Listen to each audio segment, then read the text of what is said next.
Hello, good morning students. Today we are starting last chapter of partnership, that is dissolution of partnership firm.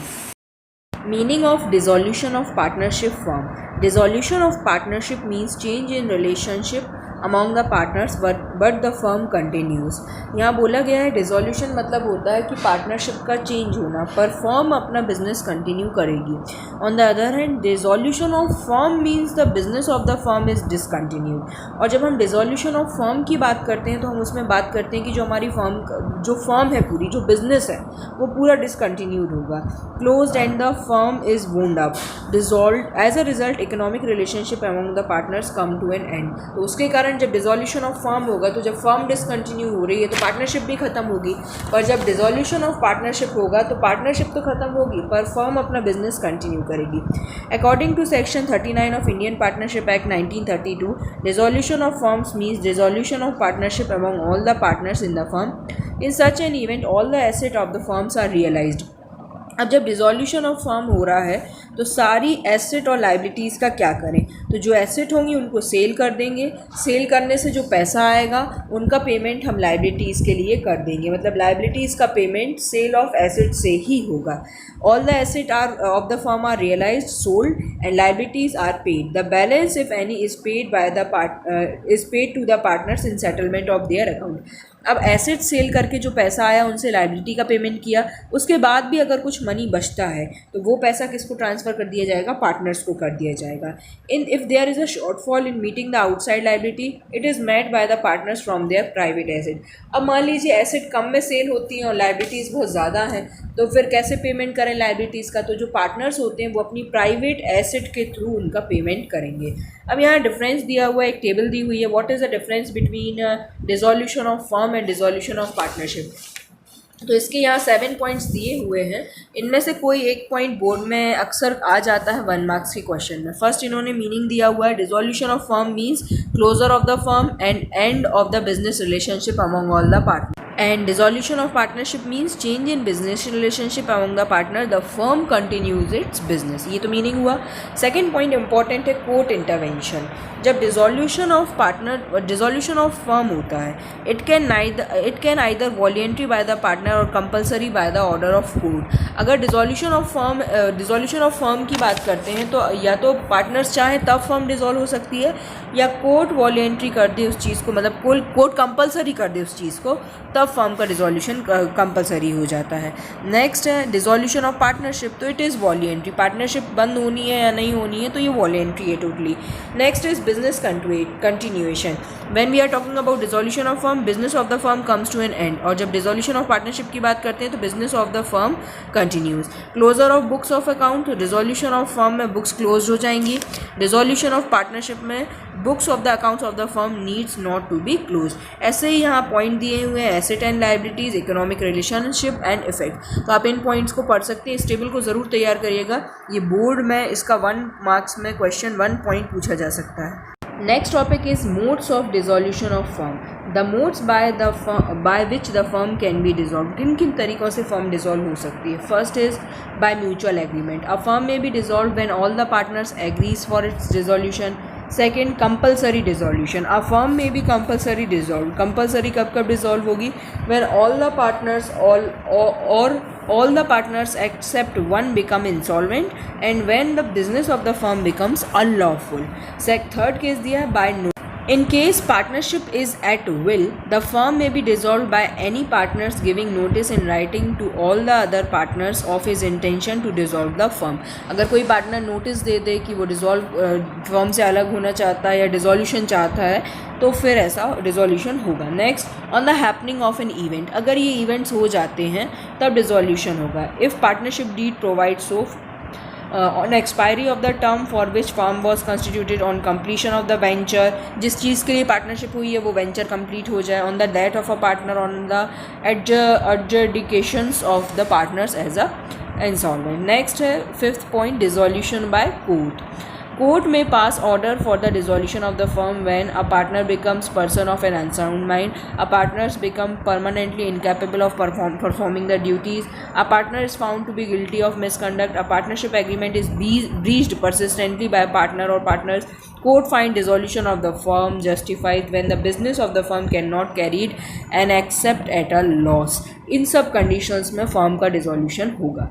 अब जब firm का dissolution होगा तो accounts का settlement कैसे होगा. तो इन्होंने टॉपिक दिया है settlement of accounts. Generally, two issues have to be resolved at the time of dissolution. These are first settlement of accounts and second is payment of firm's debt and the private debt. ये to issues रहते हैं जिनको solution करना ज़रूरी है. Settlement of account मतलब कैसे सारे अकाउंट्स का सेटलमेंट करें, पार्टनर्स कैपिटल अकाउंट का कैसे एडजस्टमेंट करें, ये सारी चीज़ें. अब फर्स्ट टॉपिक हम पढ़ते हैं settlement of account section number 48. Section 48 of Indian partnership act 1932 deals with the settlement of account when the firm is dissolved. It is discussed below. Treatment of losses की बात की हुई है. In losses including deficiency of capital is paid out first out of profit, then out of capital and lastly if necessary partners individually in the ratio which they share profit. अगर कोई losses की बात हुई है कि losses की condition में क्या करेंगे, पहले तो डिफिशियंसी ऑफ, चाहे वो डिफिशियंसी ऑफ कैपिटल ही क्यों ना हो, पहले तो पेमेंट आउट ऑफ प्रॉफिट होगा फिर आउट ऑफ कैपिटल होगा.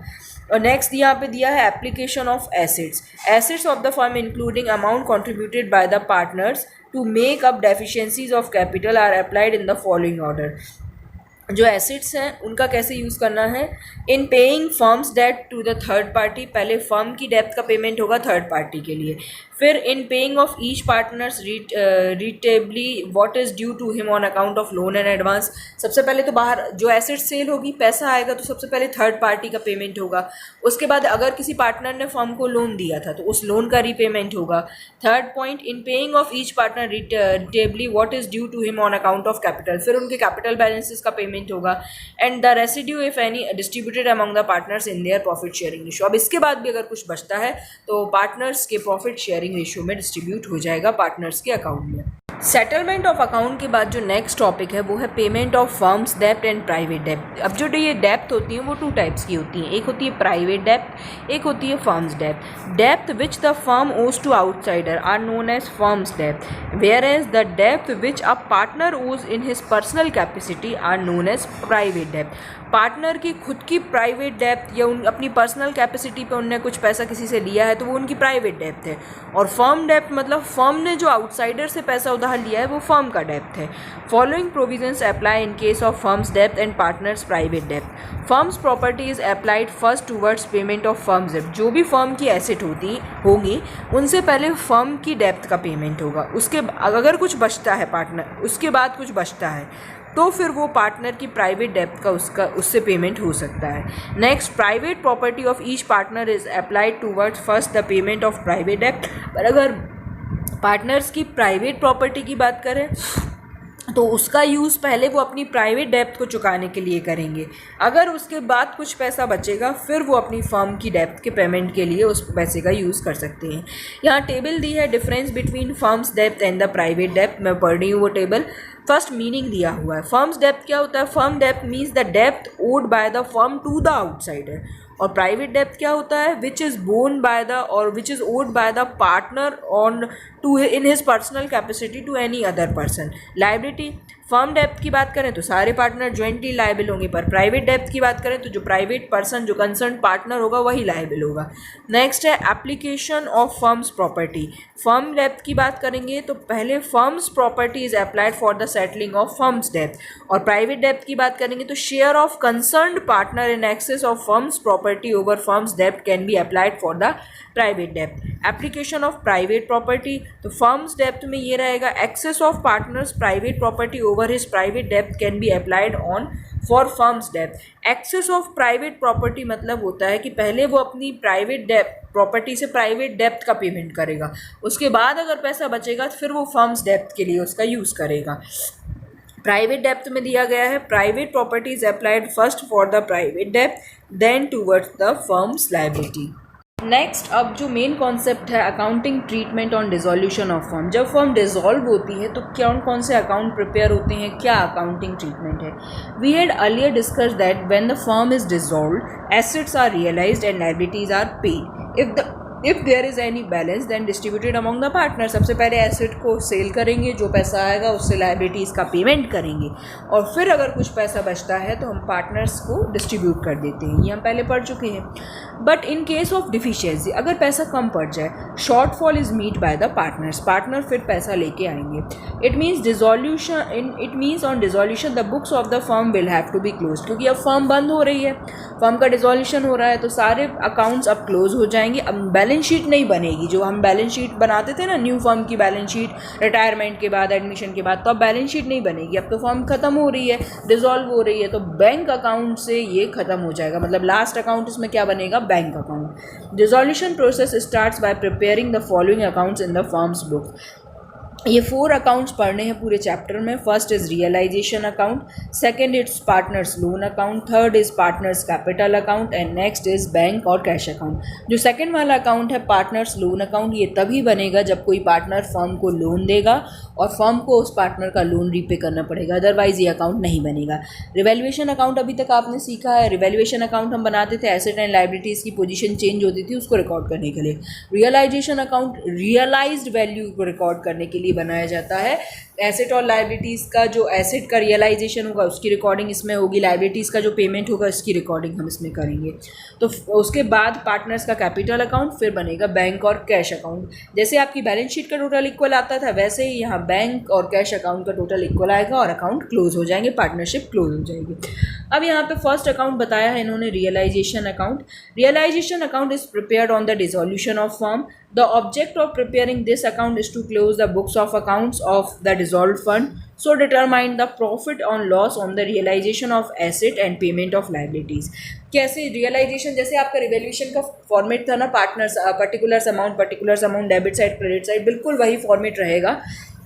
जैसे उसमें प्रॉफिट एंड लॉस निकलता था, इसमें प्रॉफिट एंड लॉस निकलेगा, और फिर वो आप ट्रांसफ़र करते थे पार्टनर्स कैपिटल अकाउंट में, तो इसका प्रॉफिट एंड लॉस भी हम ट्रांसफ़र करेंगे पार्टनर्स कैपिटल अकाउंट में।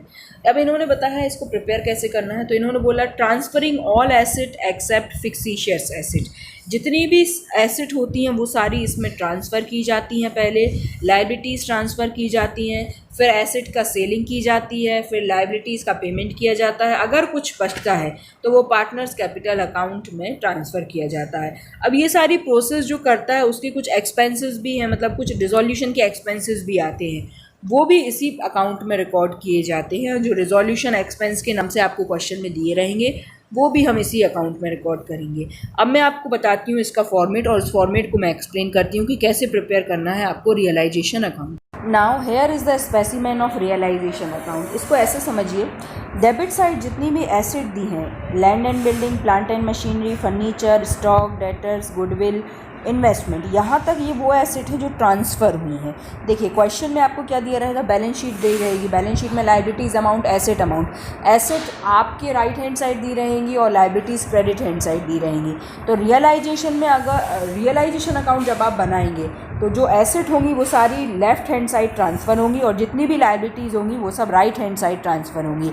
देखिए राइट हैंड साइड आपको प्रोविज़न फॉर डाउटफुल डेब्ट, investment, fluctuation reserve, sundry creditors, bills payable, outstanding expense, bank loan, overdraft, cash credit. पर यहाँ कहीं पार्टनर का लोन नहीं आएगा, ये बात याद रखिए। पार्टनर या कोई भी लोन दे या पार्टनर कोई भी लोन ले फर्म से, दोनों ही केसेस में सेपरेट अकाउंट बनेगा partners loan account. Left side आप ट्रांसफ़र कर लेंगे सारी एसेट, राइट साइड ट्रांसफ़र कर लेंगे लायबिलिटीज़। उसके बाद क्रेडिट साइड से, जो इसकी क्रेडिट साइड है मतलब राइट हैंड साइड, वहाँ एसेट सेल हो जाएंगी बाय बैंक, ब्रैकेट में लिखा होगा asset realise, land and building, plant and machinery, furniture, stock, debtors, bad debts, recovered, investment. इनकी ये जो जितने में सेल होंगी ये सब रियलाइजेशन की वैल्यू इनकी क्वेश्चन में दी रहेगी। इसके बाद डेबिट साइड जो रहेगा लेफ्ट हैंड साइड, वहाँ से हम एसेट सेल हो जाएंगी, पैसा आएगा, फिर हम लायबिलिटीज़ का पेमेंट कर देंगे। कभी कभी क्वेश्चन में वो बोलते हैं कि क्रेडिटर्स का पेमेंट करना है, अगर वो नहीं भी बोले क्वेश्चन में तो पहले आउटसाइडर लायबिलिटीज़ का ही पेमेंट होगा, थर्ड पार्टी का ही पेमेंट होगा। टू बैंक, ब्रैकेट में लिखा होगा liabilities paid, sundry creditors, bills payable, outstanding expense, bank loan, overdraft, cash credit. इसके बाद इन्होंने अगर कोई रियलाइजेशन एक्सपेंस, ये पूरी जो प्रोसेस होती है डिसोल्यूशन की, इसमें कुछ खर्चे होते हैं वो कहलाते हैं रियलाइजेशन एक्सपेंस। मतलब एसेट सेल कराने में, रियलाइज कराने में कुछ एक्सपेंसेस हो जाते हैं, अगर कोई पार्टनर बियर कर रहा है तो पार्टनर के नाम से आएगा, डेबिट साइड लिखा होगा to partners capital account if realisation expense is borne by the partner. पर अगर normal realisation expense firm bear कर रही है तो सीधा लिखेंगे टू बैंक, ब्रैकेट में डाला हुआ है रियलाइजेशन एक्सपेंस। अगर कोई पार्टनर एसेट टुक ओवर करता है तो bye partners capital account asset took over by the partner. अब इसके बाद हम क्रेडिट माइनस डेबिट करेंगे। अगर डेबिट साइड आंसर आ रहा है तो प्रॉफिट है, और अगर क्रेडिट साइड आंसर आ रहा है तो लॉस है। जो भी जैसा भी आंसर आएगा वो हम यहाँ, जैसे हम हर बार रिवैल्यूएशन में लिखते थे ना, to profit transfer to partners capital account, इसी टाइप से हमें इसको भी यहाँ पे लिखना है। और जैसे हम रिवैल्यूएशन की जनरल एंट्री बनाते थे वैसे ही हम रियलाइजेशन की एंट्री भी बना सकते हैं। अब जैसे यहाँ पे हमने पोस्टिंग किया है, इनको लाइबिलिटीज़ को ट्रांसफ़र किया है, तो जनरल एंट्री क्या बनेगी, realisation account debit to land and building, to plant and machinery, to furniture और टू स्टॉक, टू डेटर्स। तो ये क्लोजिंग ऑफ एसेट की एंट्री हो जाएगी। एसेट को क्लोज किया, उसके बाद क्रेडिट साइड आपने लाइबिलिटीज़ ट्रांसफ़र की हैं तो उन क्लोजिंग ऑफ लाइबिलिटीज़ की एंट्री हो जाएगी। प्रोविजन फॉर डाउटफुल डेब्ट account debit, investment fluctuation reserve account debit, sundry creditor account debit, bills payable, जितनी भी लाइबिलिटी ट्रांसफ़र की हैं वो डेबिट टू रियलाइजेशन। फिर जब आप सेल करेंगे एसेट तो एंट्री बनेगी bank account debit to realisation, amount total करके बाहर डाल देंगे। उसके बाद आप जब लाइबिलिटीज़ का पेमेंट करेंगे तो realisation account debit to bank, और फिर उसके बाद अगली एंट्री जब आपका गेन या प्रॉफिट या लॉस निकलेगा उसकी एंट्री हो जाएगी। इस तरह से इसकी एंट्री हो जाएंगी। ये मेरी बुक में पेज नंबर 7.4 पे दी हुई है एंट्री, आप उसमें देख सकते हैं। आपकी बुक में भी दिया होगा जनरल एंट्री, अकाउंटिंग ट्रीटमेंट जहाँ पे हेडिंग दी है उसके नीचे ही जस्ट एंट्रीज दी हुई हैं, तो आप वहाँ देख सकते हैं journal entry. Okay, so now let's move to the next topic after realisation, that is partners loan account. अगर कोई पार्टनर फर्म को लोन देता है या फर्म लोन देती है तभी पार्टनर्स लोन अकाउंट प्रिपेयर होगा, अदरवाइज लोन अकाउंट प्रिपेयर नहीं होगा। Loan by a partner to the firm is not an outside liability, therefore it is not transfer to realisation account and it is also not transfer to the capital account. ना realisation में ना capital account में। It is not transfer to the capital account because it is paid after settling the outside liability but before the payment of capital. That's why the entry will be partners loan account debited to bank or to cash. एक loan account बनेगा partners का, जितना loan लिया होगा उससे start होगा, credit side से by balance करके डालेंगे और डेबिट साइड से पार्टनर्स के लोन अकाउंट का पेमेंट हो जाएगा। पार्टनर्स लोन अकाउंट 2-3 लाइन्स का बनेगा और क्लोज हो जाएगा। अलग से ही ये अकाउंट बनेगा अगर पार्टनर लोन देता है फर्म को तो।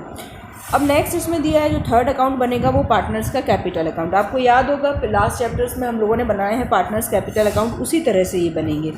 Balances of partners capital account and current account are recorded in this account. Current account अलग से नहीं बनना है, कैपिटल अकाउंट में ही करेंट अकाउंट का बैलेंस ट्रांसफर होगा।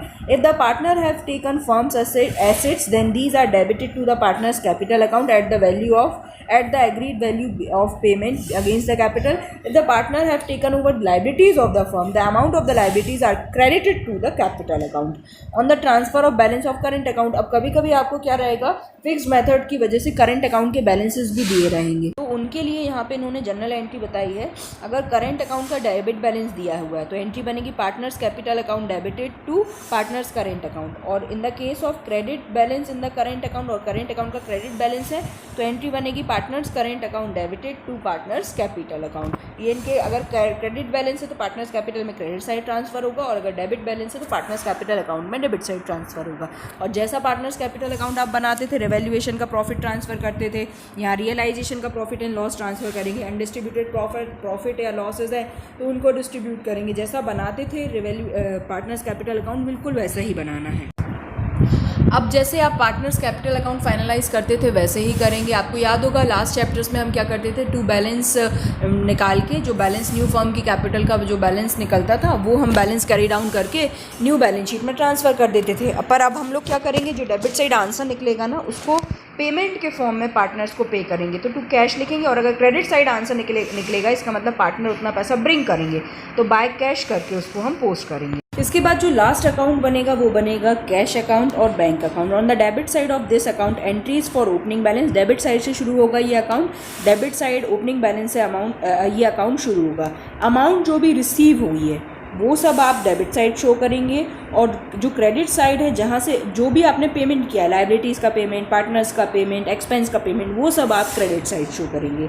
If both cash and bank balances are given in the question, it is appropriate to open one account for the convenience. अगर दोनों ही आपके बैलेंसेज दिए, कैश भी दिया है क्वेश्चन में और बैंक भी दिया है, तो आपको एक अकाउंट ओपन कर लीजिए. Cash account should be close by transferring cash to the bank. Alternatively bank account should be close by transferring balance to the cash account. अब यहाँ पे एक सबसे इंपॉर्टेंट क्वेश्चन और इस चैप्टर का दिया हुआ है, difference between revaluation account and realisation account. First तो मीनिंग का डिफरेंस होता है कि it records the effect of revaluation of asset and reassessment of liabilities. पर रियलाइजेशन अकाउंट क्या करता है? It records realisation of asset and settlement of liability. Objective: realisation account is necessary for the adjustment in the value of asset and liabilities, and realisation is prepare to determine the net gain on the realisation of asset and settlement of liabilities. Time preparation कब होता है, मतलब जो revaluation account है वो at the time of admission, retirement and death बनाया जाता है, और realisation account at the time of dissolution बनाया जाता है. कंटेंट्स: रिवैल्यूएशन अकाउंट में in this account only changes in asset and liabilities are recorded, but in realisation all the asset and liabilities are recorded. इस तरह से आप 2 points और दिए गए हैं, उनको आप रीड कर सकते हैं, और इस टेबल को ज़रूर तैयार करेगा. इंपॉर्टेंट टेबल है, और जो फर्स्ट मैंने आगे टेबल पढ़ाई थी वीडियो की स्टार्टिंग में, difference between dissolution of firm and dissolution of partnership, एक वो टेबल बहुत इंपॉर्टेंट है इस चैप्टर में. नेक्स्ट वीडियो में मैं इसका प्रैक्टिकल पोर्शन स्टार्ट करूँगी, डिसोल्यूशन ऑफ पार्टनरशिप फर्म.